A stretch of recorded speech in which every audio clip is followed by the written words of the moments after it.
More tonight on the Theodore Dawes Road triple homicide. Defense attorneys for the second man charged in connection with the case still working to get him back from Puerto Rico, and that's where he turned himself in last week. His uncle is in Metro on a $4.5 million bond, charged with shooting and killing 3 men. Our Lee Peck is live outside Government Plaza with the story. And Lee, you spoke with the other attorney in the case, and like him, they strongly believe that this is a case of self-defense. Well, they do. They're also questioning whether their client should be charged in this case. Their client, 21-year-old Ardiel Pena, was brought, he turned himself into Puerto Rico, again facing some charges. Currently, the DA's office has charged him with hindering prosecution and unlawful flight to avoid prosecution, essentially being with his uncle when they fled to Puerto Rico.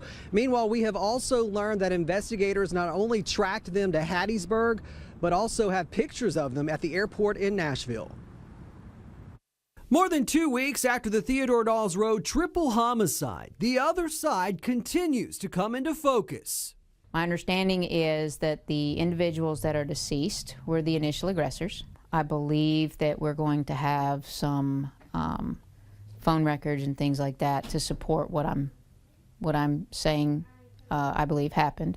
Killed were brothers Marco Alvarado and Christian Aponte and their brother-in-law Angel Esparra. Defense attorney Christine Hernandez represents Ardiel Pena, the man who they were fighting with.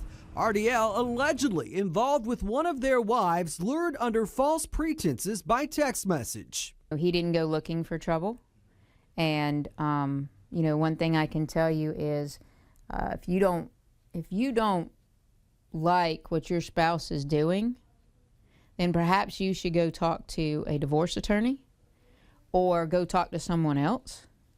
But there's absolutely no reason to lure someone in for any reason to cause any amount of harm. A chase down I-10 eastbound would take them across state lines. Ardiel calling his uncle Anthony Morales Rivera for help, telling him 3 armed men were chasing him. According to Anthony's attorney, by the time he got there, all 3 were beating Ardiel. Anthony would join in and eventually retrieve his pistol after one of the men went to get something in the console of their car. Anthony shooting and killing all 3. Both would flee to Puerto Rico, eventually turning themselves in to the FBI. Guilty people don't try to clear their name. Yeah.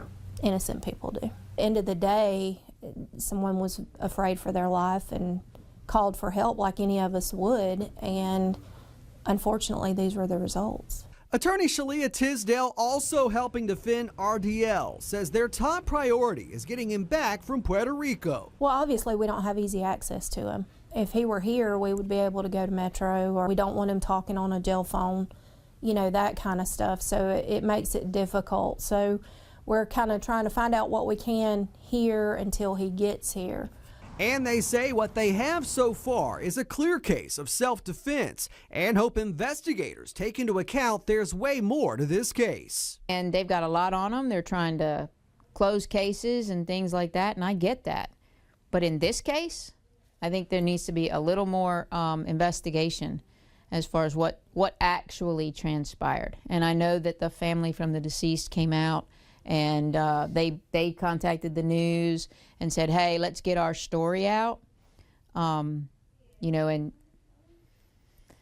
unfortunately, they're telling you what they believe, we're telling you what we believe, and it's probably going to take a jury to actually decide. Again, Hernandez believes their client will be extradited any day now. However, if something comes up, she says she is prepared to go to Puerto Rico and bring him back to Mobile. Live in downtown tonight, Lee Peck, Fox 10 News.